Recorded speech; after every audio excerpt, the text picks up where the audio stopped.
थी, क्योंकि ये एक ट्रांसमिसिबल वायरस है और रेस्पिरेटरी वायरस है, और हम उम्मीद रख भी रहे थे कि वेव्स आती रहेंगी इसकी। लेकिन इसका जो एक्सप्लोसिव स्टार्ट था वो बड़ा पेक्यूलियर था। वो जैसे एंडिंग अप्रैल में हमने देखा कि double the number of admissions, previous days admissions एक दिन सडनली हमने नोटिस किया, और क्लिनिशियंस परेशान हो गए जिन्होंने ट्रायल्स में ये देखा कि सारे मरीज ज्यादा बीमार रिपोर्ट हुए, और उसी दिन से एक नंबर ऑफ डेथ्स सडनली थोड़ी ज्यादा नोटिस की गई।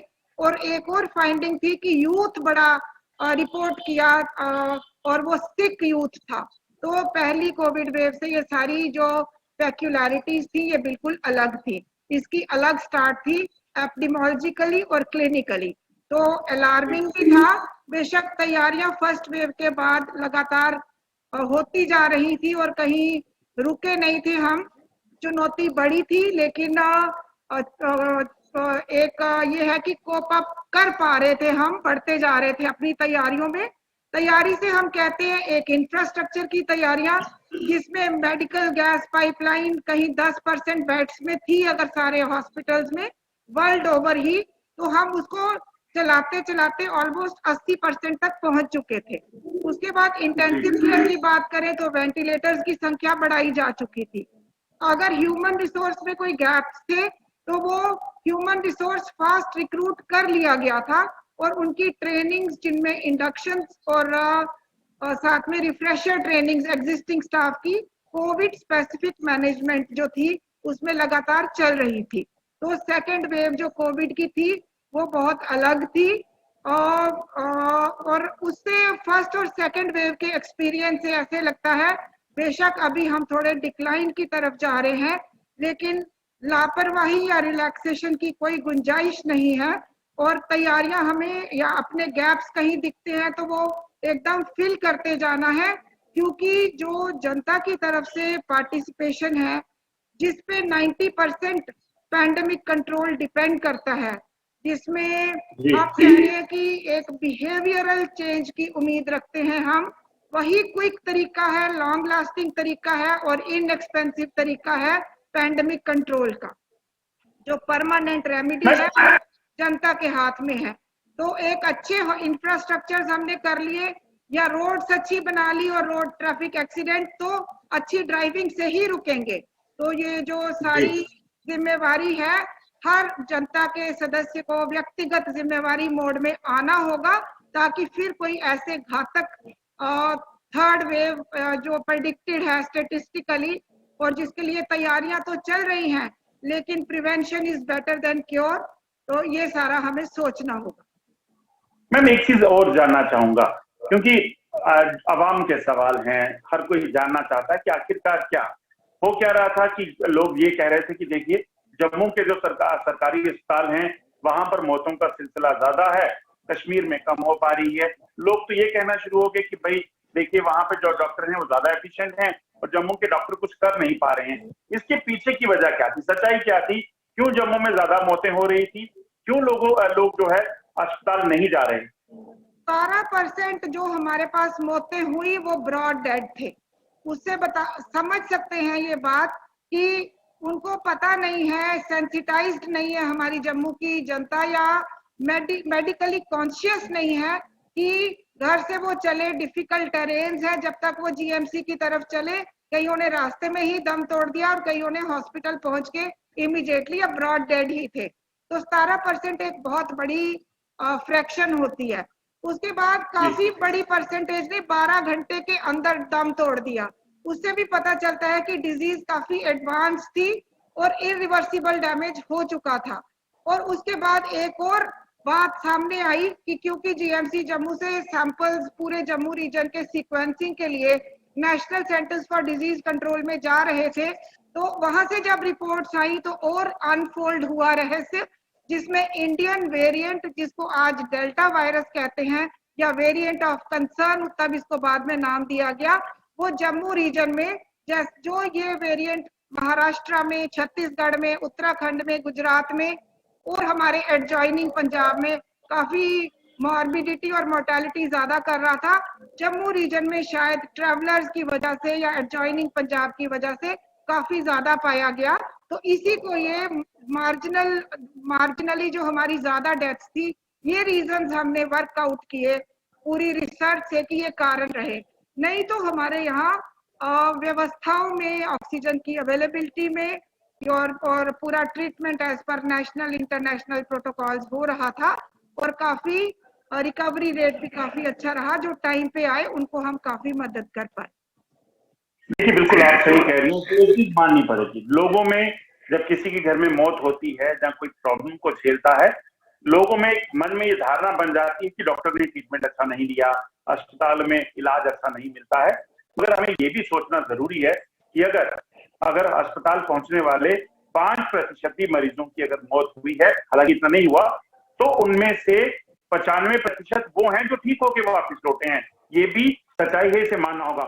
हमारे साथ यासीन चौधरी जी जुड़े हुए हैं, जो एमडी हैं एनएचएम के। सर, क्या समझते हैं, क्योंकि आपके ऊपर एक बहुत बड़ी जिम्मेदारी है, मेडिकल कॉलेज के और एसोसिएट हॉस्पिटल जो हैं वो तो अपना काम कर रहे हैं क्योंकि ये मेन टाउन को, सिटीज को कवर करते हैं, मगर आपके ऊपर जिम्मेदारी कहीं ना कहीं दूर दराज के इलाकों में, क्योंकि जम्मू कश्मीर एक बहुत फैला हुआ इलाका है और दूर दराज का इलाका है। किस तरह से काम हो रहा है, किस तरह से परेशानी आपने झेली, और खासतौर पे अब देख रहा हूँ कि एनएचएम के काफी लोग जो हैं, आपका जो स्टाफ है, वो चाहे टेस्टिंग में लगा था, कोविड की इलाज में लगा था, या फिर अब वैक्सीनेशन के लिए लगा। जी, थैंक यू अजय जी। बिल्कुल, जैसे आपने कहा कि ये कंसर्न कोविड का सिर्फ जो हमारे इंटेंसिव केयर वार्ड्स हैं जीएमसीज में वहां तक लिमिटेड नहीं है, ये पूरा पब्लिक में जो दूर दराज इलाके हैं उधर भी जो हमें सर्वेलेंस एक्टिविटीज करनी है, ये वहां तक सिलसिला चलता रहता है। और मैं आपको बता दूं कि J and K has been the only state where the testing coverage, जितने हम कोविड टेस्ट करते हैं, it has been the highest in the country for a very long time. हम अभी भी हर दिन 50,000 के करीब टेस्ट करते हैं और ये परसेंटेज हमने बहुत महीनों से मेंटेन की है। इनफैक्ट जब फर्स्ट वेव के बाद पूरी कंट्री में इसका थोड़ा कंसर्न बैठ गया था, हमने फिर भी, और in fact JNK was the only UT जहां पे, और यूटी और स्टेट जहां पे जो इनकमिंग हमारे ट्रैवलर्स थे, चाहे वो एयरपोर्ट से आ रहे हैं या ट्रेन से आ रहे हैं या बाय रोड आ रहे हैं, कि 100% टेस्टिंग की जा रही है। सो सबसे पहले और वो अभी भी हो रही है और आगे भी होती जाएगी। तो ये एक बड़ा मैसिव मतलब ये इसमें पैराफर्नेलिया इन्वॉल्व होता है। हमारा right down to the sub centre level जो स्टाफ है, चाहे वो आशा वर्कर हो, एएनएम वर्कर हो, they were heavily involved in it. और इसमें अब तो जैसे काफी हमने और डेवलपमेंट्स की हैं, पर हर एक पंचायत में एक कोविड आइसोलेशन सेंटर भी खोला है। हमने पंचायत लेवल तक सैंपल कलेक्शन डिसेंट्रलाइज कर दिया है। तो ये सब दीज स्टेप्स वर इंश्योर्ड कि अर्ली डिटेक्शन हो जाए। जैसे मैम ने कहा कि जम्मू रीजन की डेथ्स का मेन रीजन ये था कि late detection and late reporting to hospitals. और मे मिड में हमने एक स्टडी की थी जिसमें हमने ये पाया था कि 46% डेथ्स उनकी हुई हैं जो सिर्फ 3 दिन पहले ही पॉजिटिव टेस्ट रिजल्ट जिनका आया है। मतलब सिम्टम्स आने के बावजूद उन्होंने अपना टेस्ट नहीं करवाया, तो वो घर पे बैठे रहे, they were in denial of their symptoms. And secondly, जिनको पता भी था वो पॉजिटिव हैं, तो उनमें से 49.37% ऐसे थे जो सिर्फ 3 दिन के एडमिट होने के 3 दिन में ही उनकी मौत हो गई।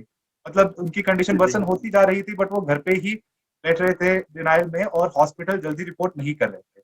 तो ऑब्वियसली थोड़ा सा यासीन साहब, ये मैंने भी खुद देखा है, ये कितना बड़ा इश्यू था कि लोग, क्योंकि मुझे याद है मैं सुंदरबनी हॉस्पिटल में था एक स्टोरी कवर करने के लिए, और एक पेशेंट के लिए एम्बुलेंस गई और वो घर से आ ही नहीं रहे थे, उनका ऑक्सीजन लेवल 80 था मगर वो आ नहीं रहे थे। ऐसा कितनी बार हुआ होगा? जी, बहुत बार। इनफैक्ट ये हम फर्स्ट वेव से भी देख रहे थे। फर्स्ट वेव में तो ये रेजिस्टेंस अगेंस्ट टेस्टिंग बहुत स्ट्रांग था। मैं उस वक्त डिप्टी कमिश्नर शोपियां होता था और हमें याद है जब भी हम किसी एरिया में टेस्टिंग टीम्स भेजते थे, हम पे स्टोन पेल्टिंग होती थी, बहुत जगह मार कटाई हुई, बिकॉज एक तरह का फोबिया और वो काइंड ऑफ वो डॉगमेटिक व्यू पॉइंट था कोविड को लेके। तो लोग नहीं मानना चाह रहे थे कि वो कोविड पॉजिटिव हैं, अगर पता भी है पॉजिटिव हैं, बट फिर भी उनको लगता था कि वो ठीक है, जबकि उनकी ऑक्सीजन डिप हो रही थी। सो इससे जरूरी था कि हम deep down into the periphery interior areas हम ये थोड़ा आउटरीच मेंटेन करें। और हमने in fact district level control rooms भी जो सेटअप हुए थे, उनके through free oximeter and free COVID kits distribution भी चलती रही सेकेंड वेव में, ताकि जो भी अपने घर में बैठा है उसको एटलीस्ट अपना ऑक्सीजन लेवल और रिक्विजिट बेसिक मेडिकेशन वो मिलती रहे. So this has gone a long way in controlling the spread of the second wave, especially towards the far end. हमें अभी भी चैलेंज मिलता रहा, जैसे फॉर इंस्टेंस जो highest number of deaths with respect to population density जो हमने discover की वो पूंछ डिस्ट्रिक्ट से हुई, और वो अंडरस्टैंडेबल भी था क्योंकि वहां पे काफी दूर दराज ऐसे इलाके हैं, रिहाइश लोग बहुत दूर दूर रखते हैं, इंफॉर्मेशन भी नहीं उनको पहुंचती, और transportation through to medical facilities is also tough because of terrain. तो ये सारे फैक्टर्स हमें जम्मू रीजन के काफी एरियाज में फेस करने पड़ रहे हैं. कश्मीर के अपने इश्यूज हैं, जैसे आप जानते हैं कि वैक्सीनेशन के अगेंस्ट जो रेजिस्टेंस है वो हमें कश्मीर में ज्यादा मिला. So there are regional specific issues and factors that we have to fight. और जैसे मैम ने कहा कि ultimately the key to controlling the third wave, हमने अपनी तरफ से तो बहुत ज्यादा कैपेसिटी एनहांसमेंट की सेकेंड वेव में. और मैं ये भी कहूंगा, एक चीज ये नोटवर्दी है कि पूरे JNK में कोई भी ऐसा पेशेंट नहीं था जिसकी डेथ हुई बिकॉज उसको वेंटिलेटर बेड नहीं मिला या उसको ऑक्सीजन नहीं मिला. हमने अपनी कैपेसिटी इंक्रीज इन टाइम कर ली थी एंड इंश्योर कर लिया था कि सबको एडिक्वेट ट्रीटमेंट मिल सके. हाउएवर पब्लिक की एंड से जो कॉपरेशन चाहिए हमें, जो अवेयरनेस और कॉन्शियसनेस चाहिए, that has to be emphasized and it can never be enough. So the key lies in COVID appropriate behavior and that is with the public. कितने अभी तक मैं आपसे जानना चाहूंगा कि ये चीज लोगों के दिमाग में आनी चाहिए. अभी तक हम अगर 2 वेव्स की बात करें, अगर आपके डिपार्टमेंट की बात करें, तो कितना पैसा लोगों की जान बचाने के लिए खर्चा जा चुका है, चाहे वो कोविड वैक्सीनेशन थी, कोविड, एक आइडिया है, मैं अप्रोक्सीमेट आइडिया पूछ रहा हूँ, सो दैट लोगों को ये ना लगे कि देखिए सरकार बैठी है, सरकार पैसा नहीं खर्च करना चाहती, इलाज नहीं करना चाहती. क्योंकि लोग समझने चाहिए कि भाई आप पे भी रिस्पॉन्सिबिलिटी आती है, सरकार तो कर रही है, आपकी भी जिम्मेदारी है. कितना पैसा इस वक्त जो है, चाहे वो इंफ्रास्ट्रक्चर को डेवलप करने के लिए लगा, चाहे वो टेस्टिंग में लगा, कितना पैसा जो है इस मामले में हम अभी तक खर्च कर चुके होंगे, अंदाजा? जी, ये अभी कहना बिल्कुल मुश्किल है बिकॉज अभी भी सेकेंड वेव क्लोजर का काम चल रहा है और साथ साथ में थर्ड वेव की प्रिपेयरनेस का भी काम शुरू हो चुका है. मैं अप्रोक्सीमेट पूछ रहा हूं, आई कैन अंडरस्टैंड कि मुश्किल होगा. मैं आपको जैसे अंदाजा दे सकूं कि JNK गवर्नमेंट ने अपनी तरफ से 3 अलग अलग सोर्सेज से फंडिंग की, जिसमें NHM की तरफ से एक इमरजेंसी कोविड रिस्पांस पैकेज होता है जो पिछले साल भी सेंटर से आया था, इस साल भी आया है, जिसमें मिनिमम हमें 200 करोड़ तक का बजट मिल जाता है. उसके अलावा जो हमारा SDRF है, स्टेट डिजास्टर रिस्पांस फंड, उससे भी सारे डिस्कॉम्स और DCs and further on to CMOs को फंडिंग गई थी, GMCs को भी गई थी for their capacity building. And thirdly state capex budget से भी काफी फंडिंग हुई है, स्पेशली जो हमारे ऑक्सीजन जनरेशन प्लांट्स, 76 ऑक्सीजन की कोई कमी नहीं है. नहीं, पैसे की बिल्कुल कमी नहीं थी. इनफैक्ट हमारे फाइनेंस डिपार्टमेंट की तरफ से जो भी थोड़ी बहुत फॉर्मेलिटीज थी वो भी ईज आउट हो गई थी and money was readily made available and further executive agencies have expended it in time also. So all particular measures with respect to dispensing funds was done on time. ठीक है doctor साहब, मैं आपके पास वापस लौटूंगा. मैं डॉक्टर नाविद शाह साहब के पास जाना चाहूंगा, क्योंकि डॉक्टर साहब कश्मीर का एक इम्प्रेशन इस वक्त कोविड की सेकेंड वेव में रहा, वो ये रहा कि कश्मीर में बड़ी अच्छी मैनेजमेंट हुई. बिल्कुल जम्मू में भी डॉक्टर्स ने पूरी अपनी कोशिश जी जान लगाई लोगों की जान बचाने के लिए, मगर हर डॉक्टर ऐसा करता है क्योंकि मुझे लगता है कि डॉक्टर जो पेशा है वो है ही ऐसा कि आपको दगा करने की इजाजत नहीं देता. तो क्या कैसे मैनेजमेंट रही कश्मीर में, और क्या देखा लोगों में क्या लोग अवेयर थे, लोग इस चीज को समझ रहे हैं कि लोग क्या करना है क्या नहीं करना है? सेकेंड वेव के लिहाज से पूछ रहा हूं मैं, और थर्ड वेव के लिए क्या तैयारियां हैं उस पर बाद में आऊंगा, मगर पहले सेकेंड वेव में जो आप लोगों ने ज्यादा जानें बचाई, जो आप ज्यादा बेहतर चीजें कर पाए, जो कि इम्प्रेशन बना, वो कैसे किया? देखिए, पहले तो ये मैं कहूँगा, जब हमारी फर्स्ट वेव आई थी यहाँ पे, तो उसी टाइप एडमिनिस्ट्रेशन जो है वो सतर्क हो गई थी. ऑल द जो हमने इनपुट्स यहाँ से दिए थे, जो भी एडवाइजरी कमेटी के थ्रू इनपुट्स गए थे रिगार्डिंग अवेलेबिलिटी क्या क्या रखनी है. एंड फर्स्ट वेव से जब हम जूझ रहे थे, तो उस टाइम हमारे पास कोई आइडिया नहीं था कि कौन सा मेडिसिन इस वायरस के अगेंस्ट काम करेगा. तो सेकेंड वेव में थोड़ी सी डिजीज के बारे में भी हमें पता था, इसकी पैथोजेनेसिस कैसे हो रही है, एडवांस कैसे हो रही है, हाउ टू डिटेक्ट अगर किसी को कॉम्प्लिकेट हो रही है डिजीज तो हम अर्ली स्टेज पे उसको कैसे डिटेक्ट कर सकते हैं। तो एक हमारा एक ब्लूप्रिंट बना हुआ था यहाँ पे, जो हमने हर जगह डिसेमिनेट किया, जिसकी वजह से हमने एडमिनिस्ट्रेशन को भी इनपुट्स दिए कि what are the things which are needed the most in the hospitals. उसी की वजह से हमारे यहाँ पे जो इंफ्रास्ट्रक्चर बिल्डअप हुआ वो in the form of upgradation of oxygen facilities हो, या upgradation in the form of providence of high flow nasal machine, providence of extra ventilators, and most important is the availability of the drugs जो भी hospitals में available थी। तो this was taken right from the tertiary level to the grassroots level। जैसे Yasin sir ने पहले कहा कि not only the tertiary care medical college hospitals were upgraded, at the grassroots level, even at the panchayat level or sub-district hospital level, primary health center level, at every point the oxygen availability was ensured।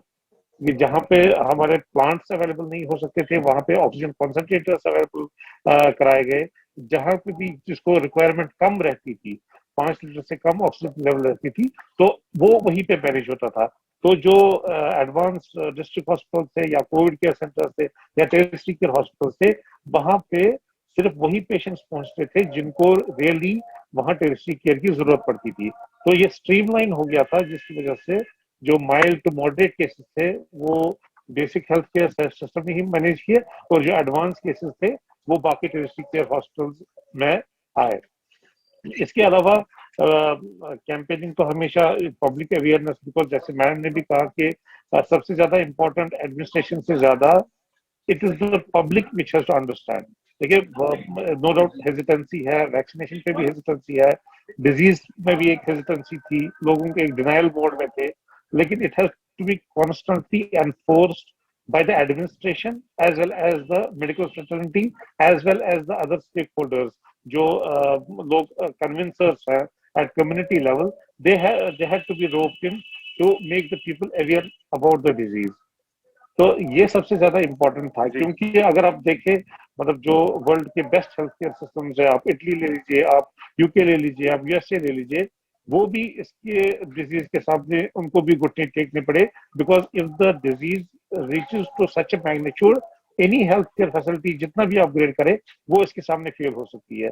So it is most important thing is to make the people aware about the adherence of the COVID SOPs and COVID appropriate behavior and make them aware about the benefits of vaccinations। देखिए vaccination पे अगर हम बात करें तो काफी hesitancy है लोगों में, लेकिन जो ही लोग अब देख रहे हैं कि वैक्सीनेशन करने से ऐसे कोई साइड इफेक्ट्स नहीं हो रहे हैं लोगों को, so people are coming forth. So this has to be enforced through the administration, through the healthcare officials, and through other stakeholders in the society, which will convince the people that nahi ji ye absolutely safe hai, and this is the only way which will help us get out of this pandemic। Thank you doctor साहब, आपके पास वापस लौटूंगा। Doctor Rajeshwar हमारे साथ जुड़े हुए हैं। Doctor Rajeshwar, आप आवाज सुन पा रहे हैं?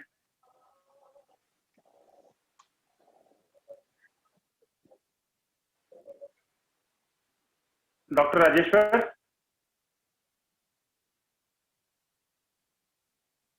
शायद उनका संपर्क हमारे साथ अभी टूट गया है। मैम मैं वापस डॉक्टर शशि आपके पास। आ रही आवाज? डॉक्टर राजेश्वर, बिल्कुल शुक्रिया हमारे साथ जुड़ने के लिए। डॉक्टर राजेश्वर, आपका इस प्रोग्राम में शामिल होना इसलिए जरूरी था क्योंकि टीवी हॉस्पिटल आप बेशक नाम का था इन दिनों कोविड में, मगर आप कोविड हॉस्पिटल चला रहे थे और आपके पास लोग सबसे पहले आते थे और उसके बाद रेफरल होता था बाकी जगहों पे। मुझे ये बताइए कि जो पीछे हो गया है वो कठिन परिस्थितियां थी, चीजों की नॉलेज ज्यादा नहीं थी, डॉक्टर्स को भी नहीं थी, पेशेंट्स को भी नहीं थी, बट अब जब चीजें समझ आ चुकी हैं, क्या लगता है क्या चीजें जो है लोगों को करनी होंगी अगर कोविड की तीसरी वेव से जम्मू कश्मीर को बचाना है? तो ऐसा है कि सबसे इम्पोर्टेंट तो लोगों की ही कोऑपरेशन है इस थर्ड वेव से बचाने के लिए। जैसे कि अभी डॉक्टर नवीद सर ने अभी बोला है कि लोगों में इसके लिए अवेयरनेस चाहिए। सबसे पहले तो ये जो SOPs है उनको फॉलो करें, जैसे कोविड अप्रोप्रिएट इम्पोर्टेंट है, तो इसकी और वैक्सीनेशन की से करवाने से लोगों में काफी सारा बचाव हो सकता है और हम थर्ड वेव से काफी हद तक बच सकते हैं अगर गवर्नमेंट की दी हुई एसओपीज सारी इम्प्लीमेंट हो, वैक्सीनेशन बराबर हो, लोग कोऑपरेट करें, लोगों में एजुकेशन अच्छी हो। कि सबसे पहले तो आप ये जैसे पहले डिस्कस हुआ कि लोग अपने सिम्टम को एक्सेप्ट करने के लिए तैयार नहीं होते कि हमें कोविड हो सकता है और टेस्ट करवाने लेट जाते हैं। कुछ जो टेस्ट करवा लेते हैं वो हॉस्पिटलों में लेट जाते हैं। तो ये जो लेट टेस्टिंग करवाना, लेट हॉस्पिटलों में जाना, ये इसको एक्सेप्ट नहीं करना या कोविड अप्रोप्रिएट बिहेवियर। आप देखें मार्केट में लोग घूम रहे हैं, कोई मास्क नहीं पहन रहा, कोई सैनिटाइजेशन का ध्यान नहीं दे रहा, कोई सोशल डिस्टेंसिंग नहीं कर रहा। बड़ी सारी जगहों पे जैसे सर ने भी अभी बोला कि इम्यूनाइजेशन में काफी सारी बाधाएं हैं। अगर ये सारी चीजें लोग माने, एसओपीज माने, इम्यूनाइजेशन कराएं, तो टेस्टिंग भी जिनको सिम्टम्स हैं जल्दी कराएं और जो पॉजिटिव आ जाते हैं वो जल्दी इलाज कराएं, तो मेरे ख्याल में थर्ड वेव को रोकने में काफी सारी चीजें जो है वो मदद कर सकती। सर एक चीज मैं देख रहा था, एक वीडियो वायरल हुआ था आतिक के हॉस्पिटल का, जब ये हो रहा था कि बताया जा रहा था मीडिया में कि भाई ये देखिए ऑक्सीजन लगाकर जो है वो बाहर पेशेंट रुके हुए हैं, ऑक्सीजन की कमी हो गई है। क्या कितना उस वक्त जरूरी हो जाता है ऑक्सीजन प्रोवाइड करना? लंग्स कितनी जल्दी इन्वॉल्व हो जा रहे थे, क्योंकि आप खुद जो है इस डिपार्टमेंट से हैं, कितनी जल्दी लंग्स इन्वॉल्व हो पा रहे थे और लोग इसको क्यों समझ नहीं पा रहे हैं कि अभी तक क्या मुश्किल हो जाएगा अगर वो समय पे इसको प्रिकॉशन नहीं लेंगे तो? कोविड की बीमारी से देखें, सबसे पहले तो लंग्स ही इन्वॉल्व होते हैं 95% ऑफ द टाइम्स। जब ये लंग्स इन्वॉल्व हो गए तो लोगों को ऑक्सीजन की कमी होने शुरू हो जाए, जिसको हाइपोक्सिया बोलते हैं, उनके लिए बहुत इंपॉर्टेंट होता है कि इलाज सबसे शुरू किया जाए जल्दी से जल्दी और सबसे पहले ऑक्सीजन प्रोवाइड की जाए इलाज के साथ साथ ही। तो ये जो आप बोल रहे हैं कि तब वीडियो वायरल हुआ था, वो आप बिल्कुल सही बोल रहे हैं कि एक ही दिन में एक ही टाइम घंटे में कोई 177 पेशेंट आए थे और बहुत सारे लोग जो थे, ये जो वीडियो वायरल हुआ था यहाँ का वीडियो बना हुआ थे, बाहर लोग बैठे हुए थे, वो सीटी स्कैन करवाने लोग जो आए थे, तो वो सीटी स्कैन के बाद था और सीटी स्कैन के नीचे आगे बेड बना हुआ था, वहां पे काफी सारे लोग बैठे हुए थे जो सीटी स्कैन करवा के आ रहे थे, सिलेंडर लगे हुए थे, वो कहीं ना कहीं 1-2 मिनट वेट करते थे या किसी का 1-2 का अंदर गए हुए हैं तो 2-4 बार वेट कर रहे थे।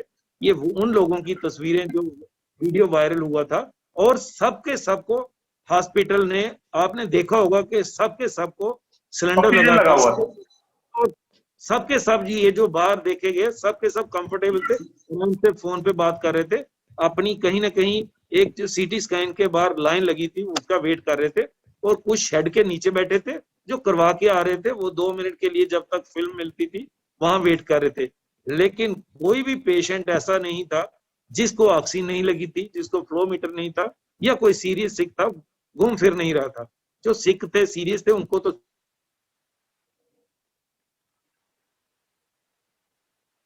जी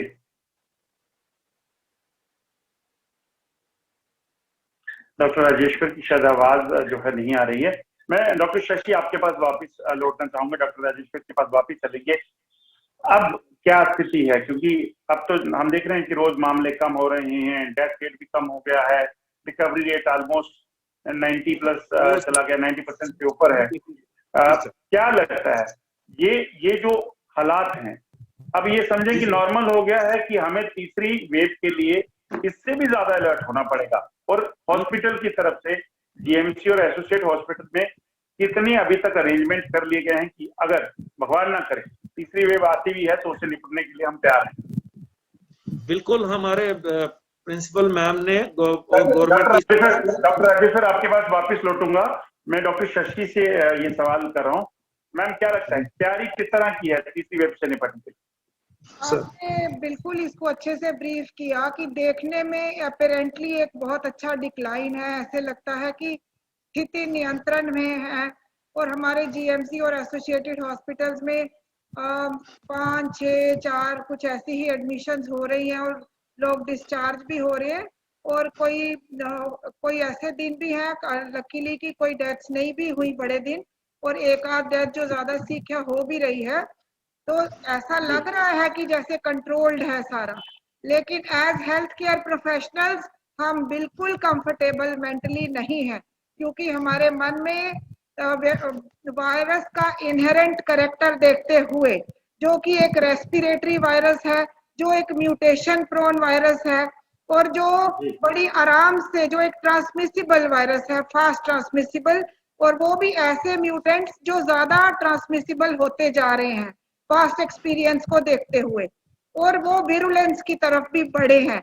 जो सेकेंड वेव का वायरस था वो पहली वेव के वायरस से ज्यादा विरुलेंट, यानी उसने बीमारी भी ज्यादा की, उसने मौतें भी ज्यादा की, उसने यूथ को भी अटैक किया। तो in the back of our mind we are not relaxed at all. हम ओवरवर्क्ड हैं, हम ओवर कॉशियस हैं, दिन प्रतिदिन हम अपनी व्यवस्थाएं जो हैं बढ़ाते जा रहे हैं, लेकिन ऑल द टाइम हमारे मन में एक एप्रीहेंशन है कि जागरूकता, जिसमें IEC activities, information to the masses और उनकी एजुकेशन हर लेवल की, और उनकी हमारे को कम्युनिकेट करना है उनको अच्छी तरह कि उनकी व्यवहार पे ही डिपेंड करता है थर्ड वेव का आना, और वो उसका क्या मैग्नीट्यूड होगा और उसकी क्या कितनी घातक होगी थर्ड वेव। और एज पर statistical predictions less than 20 years जैसे बोला गया है, तो वो हमारा प्रेशियस रिसोर्स है हमारा सारा। उसमें छोटे बच्चे भी हैं जिनको कोविड अप्रोप्रिएट पढ़ाना और समझाना मुश्किल भी हो जाएगा। तो बहुत चैलेंजेस हैं आगे और कोई रास्ता नहीं है कि हर नागरिक, हर व्यक्ति समझ जाए।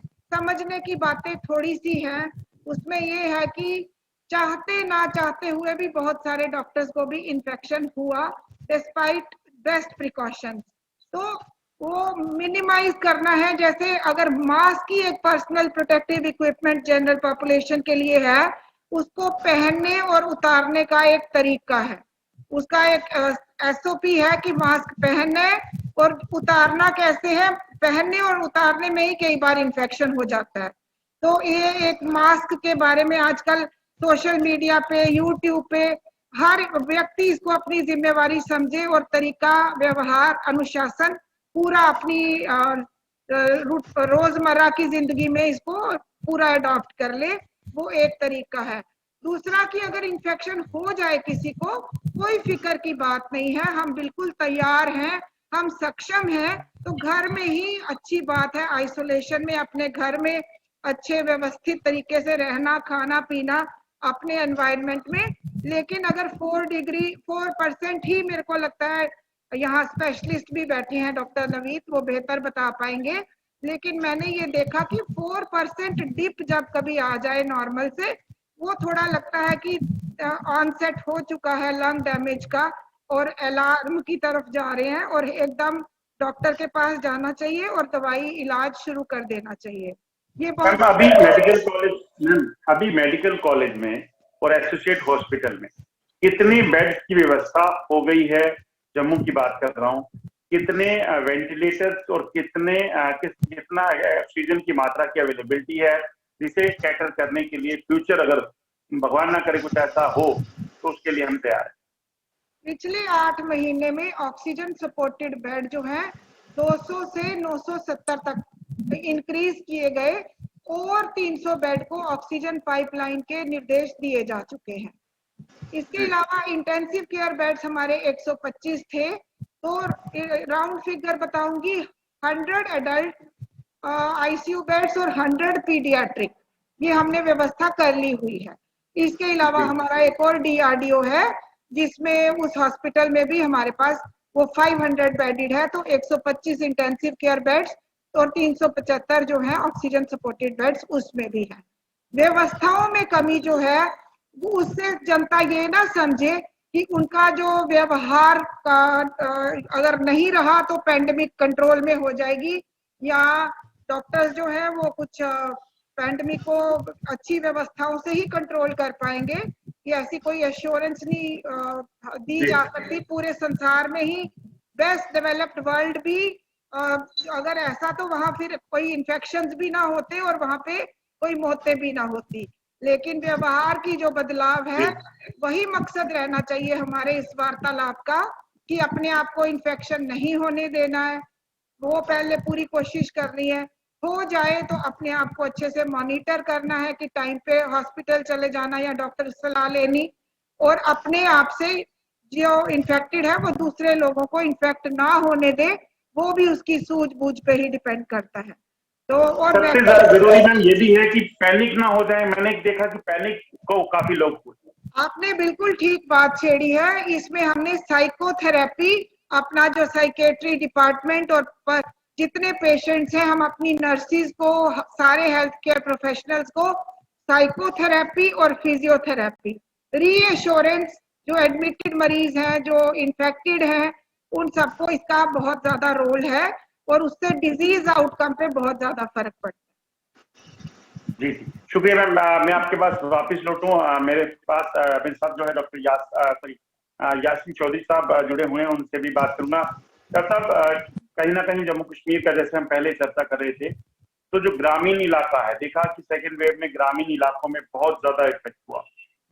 आपका डिपार्टमेंट किस तरीके से ये एश्योर कर रहा है कि जो लोगों को गाँव से दूर दराज से उठकर शहरों की ओर कूच करना पड़ रहा था, पहुंच रहे थे, यहाँ पे प्रेशर ज्यादा बढ़ रहा था, उसको कैटर करने के लिए क्या क्या चीजें की जा रही हैं? दूसरा, वैक्सीनेशन है, क्योंकि एक चीज देखा जाए कि एक सोसाइटी में कुछ ऐसे लोग भी हैं जो अभी भी सोचते हैं कि वैक्सीनेशन नहीं करवानी, इसका मकसद वैक्सीनेशन का कुछ और हो सकता है, इसका नुकसान होगा। कहीं एक तबका है समाज का जो ऐसा नहीं करवाना चाहता। तो ऐसी कितनी चुनौतियां आ रही हैं और ऐसे कितना आपको चैलेंजिंग है और क्या कर रहे हैं? जी बिल्कुल। ये फर्स्ट वेव में भी हमारा एक्सपीरियंस था कि major burden of handling COVID cases was falling on the divisional level tertiary care hospitals, जैसे जीएमसीज या स्किम्स हैं। तो सेकंड वेव में हमने ये काफी स्ट्रॉन्ग पॉइंट रखा था कि हमारे डिस्ट्रिक्ट हॉस्पिटल्स इस तरह इक्विप्ड और स्ट्रेंथन्ड हो जाएं कि वो अपने लेवल पे ही सारे कोविड केसेस ट्रीट करें, और ये हुआ भी। And significant burden was shared at district level. In fact, further at SDH and CHC level also. जो हमारे नए GMCs हैं, GMC राजौरी, डोडा, कठुआ, बारामूला, अनंतनाग, इन्होंने काफी इम्पोर्टेंट रोल अदा किया अपने लेवल पे क्रिटिकल केसेस हैंडल करने के लिए। अब जो ये आपने जैसे कहा कि सेकेंड वेव में in fact towards the half of second wave ये रूरल एरिया स्प्रेड शुरू हो गया था, और हम हर दिन अपनी जो हमारी सर्वेलेंस और रिपोर्टिंग होती है उसमें हम ये पर डिस्ट्रिक्ट ट्रैक करते रहते हैं कि कितने percentage of cases are coming from rural areas. And इसमें जो ये रेफरल पॉलिसी हमने डिवाइस की थी, इससे इसका काफी स्ट्रॉन्ग रोल हुआ कि ये इंश्योर किया जाए कि अगर जो पॉजिटिव केस है बट वो क्रिटिकल नहीं है, वो खामखा या विदाउट एनी पॉइंट और रीजन डायरेक्टली जीएमसी में नहीं पहुंच जाए, और ताकि उधर कोई बेड वैसे वेस्ट नहीं होता है।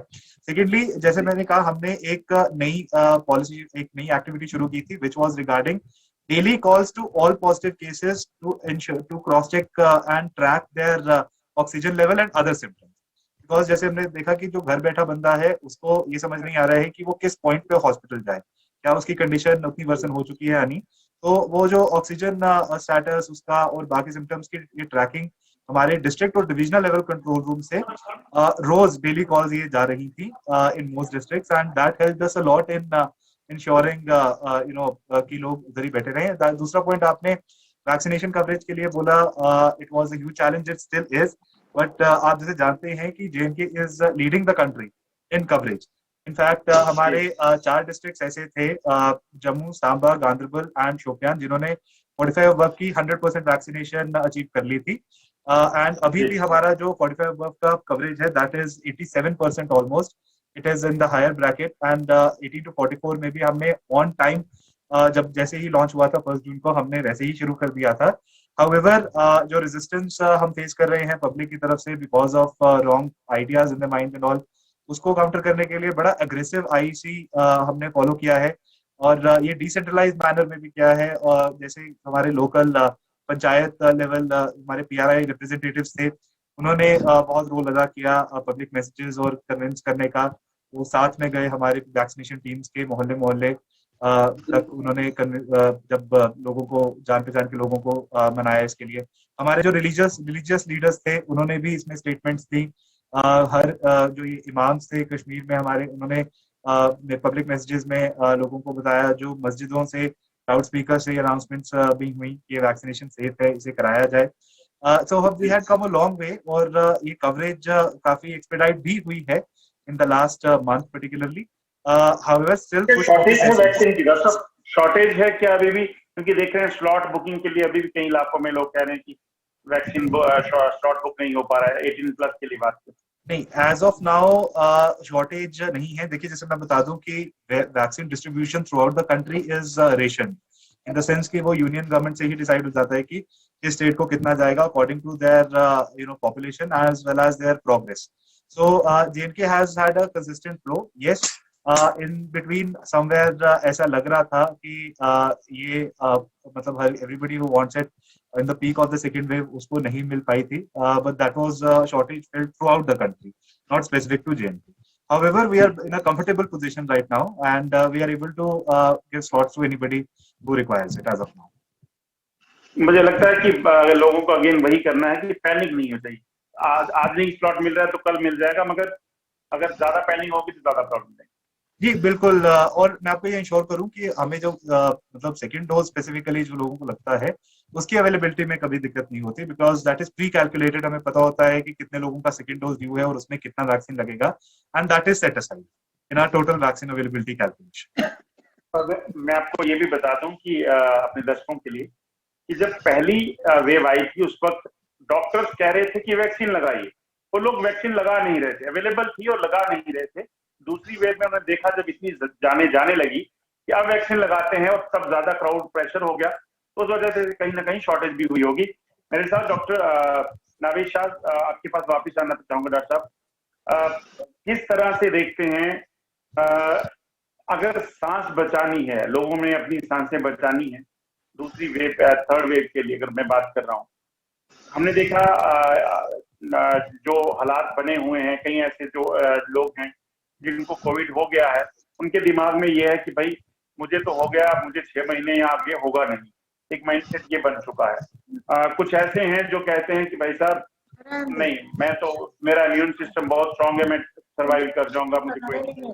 हम एक एग्जांपल देना चाहूंगा, हमारे एक बड़े सीनियर ब्यूरोक्रेट हैं, director finance, health and medical education के मोहम्मद रफीक हजाम साहब, जिनकी मृत्यु हुई है, कोविड से रिकवर कर चुके थे, मगर अचानक से वो अब उनका देहांत हो गया। क्या होता है ये बाद में? अक्सर अगर आप केयर नहीं कर पाते हैं और बाद में जो है इस तरह की क्रिटिकल पोजीशन में पहुंच जाते हैं लोग, उनको उनकी डेथ हो जा रही है। हमारे जर्नलिस्ट भी एक हैं, उनकी भी मौत हुई। क्या होता क्या है? देखिए, पहले तो हम थर्ड वेव की अगर हम बात करें, अगर हम वैक्सीन लगाते भी हैं, क्योंकि जैसे मैडम ने कहा कि जिस वैक्सीन की जो प्रॉपर्टी है म्यूटेशन की, ये कंटिन्यूस प्रोसेस है। आगे जाके अगर कोई म्यूटेंट आ गया, वी आर नेवर श्योर कि उसमें इन्फेक्टिविटी रेट कितनी होगी या किसी सीवियरिटी ऑफ डिजीज जो है उसकी क्षमता कितनी होगी उस वायरस में, ये कोई प्रेडिक्ट नहीं कर सकता। और सेकेंड, जो ये म्यूटेंट होगा, जो हम वैक्सीनेट इस टाइम कर रहे हैं अपने आप को, ये हमें कितने हद तक उस म्यूटेंट के अगेंस्ट प्रोटेक्शन देगा। So this is all in the dark. So we have, फिर ही हम उसी बात पे पहुंच जाते हैं कि प्रिकॉशनरी मेजर्स जो है, they are the utmost thing to be taken into consideration. उसमें एक तो मतलब एक डॉक्टर्स का या बाकी का रोल तो है ही, एडमिनिस्ट्रेशन का भी इसमें रोल है, that it has to be enforced by the administration at the ground level. Because अगर पॉपुलेशन सी आ जाती है, जो कि हमारे केसेस इस लेवल तक अब कम हो गए हैं कि लोगों को शायद डर खत्म हो गया है और फिर से वो सोचने ऐसे ही लगे कि शायद लॉकडाउन खुल गया, कोरोना खत्म हो गया। तो जो एक पॉपुलेशन सी आ जाती है, this is the most important thing at this point of time. The administration has to act and enforce the SOPs at the ground level. That is the only way how we can protect ourselves. Second, जैसे हम vaccination की इस time जो चल रही है, हमारी 18 year से ज्यादा की उम्र के वैक्सीनेट हो रहे हैं, 18 ईयर्स के कम के अभी तक कोई वैक्सीन अवेलेबल नहीं है, तो इसीलिए स्पेकुलेशंस की जा रही है कि जो हमारे थर्ड वेव अगर आ भी जाए तो हो सकता है उसमें हमारे बच्चे ज्यादा इन्वॉल्व हों, तो ये भी एक पॉसिबिलिटी है। तो हमारे अपनी पीडियाट्रिक फैसिलिटीज जो है वो अपग्रेड करने की जरूरत है। It has to be priorly decided कि कहाँ पे हमारे पीडियाट्रिक हॉस्पिटल्स हैं, कहाँ पे पीडियाट्रिक फैसिलिटीज, क्योंकि the requirement of paediatric patients will be slightly different from that of an adult patient. तो it has to be taken into consideration beforehand कि अगर खुदा ना खास्ता पीडियाट्रिक अगर ऐसी वेव आ जाए जिसमें पीडियाट्रिक पॉपुलेशन ज्यादा इन्वॉल्व हो जाए, तो उस टाइम हम we should be prepared and before letting that come all the SOP, जैसे इस टाइम एडमिनिस्ट्रेशन ने बहुत अच्छा स्टेप लिया है कि जो भी बाहर से इस टाइम आ रहा है उसका आरटीपीसीआर हो रहा है, उसका रैपिड टेस्ट हो रहा है, so the chances of a mutant coming inside are at least minimise. तो कश्मीर में भी म्यूटेंट जो डॉक्टर कश्मीर में भी जो न्यू म्यूटेंट है इसमें अभी केसेस आना शुरू हो गए हैं। देखिए अभी तक तो हमारे पास यहाँ पे मेरे ख्याल में जो ये डेल्टा प्लस वेरिएंट है, I think only one case has been detected as far as I know from the whole beauty, and I think that has been from Jammu, but you never know, ये तो एक wave जैसी आ जाती है, if one comes he infects 4 and 4 infects 16, it can be an exponential rise, so it can be a burst. So precautionary measures have to be taken at the outset in order to be later on be sorry than late. So हमारा तो काम है ही, administration भी काम कर रही है in the form of upgradation of facilities, but the SOPs have to be implemented at the ground level so that we should not be sorry at a later stage. ये डॉक्टर साहब एक आपसे जानना चाहूंगा, मतलब अगर मैं मार्केट पे हूँ, बाहर हूँ, घर से बाहर हूँ, अगर मैं मास्क डाल के हूँ, मैं किसी के साथ ज्यादा क्लोज नहीं जा रहा, तो वन कैन थिंक कि भाई साहब मैं सुरक्षित। एब्सोल्युटली, देखिए अगर हम मास्क पहने, हमें ये जाके बाहर निकलना चाहिए कि जो वहां से दूसरा बंदा आ रहा है ये इन्फेक्टेड है, I have to protect my self. ये स्ट्रेटजी अगर सोच के आदमी बाहर निकले तो देन वी कैन एटलीस्ट, अगर कोई इन्फेक्टेड होगा भी, at least the risk of transmission can be minimise. क्योंकि ये सोच के हर कोई पेशेंट पॉजिटिव हो सकता है, बिकॉज कॉम्प्लेसेंसी लोगों में कैसे आ जाती है। देखिए हम देखते हैं कि 80% of the patients are mildly symptomatic और उनमें बीमारी के लक्षण ही नहीं होते हैं, but they continue to be super spreaders. वो इन्फेक्टेड है, स्प्रेड करते रहते हैं, खुद तो वो इफेक्ट नहीं होते हैं लेकिन उसकी जद में कोई लोग आ जाते हैं। बाकी 20% से भी हम देखते हैं कि अराउंड 15% ऐसे होते हैं जो मॉडरेट डिजीज में मुबतला होते हैं, so they need hospitalization, and only 5% of them go to need critical care. So it has to be seen in totality, and everybody has to take responsibility and be a responsible citizen if we have to get out of this pandemic.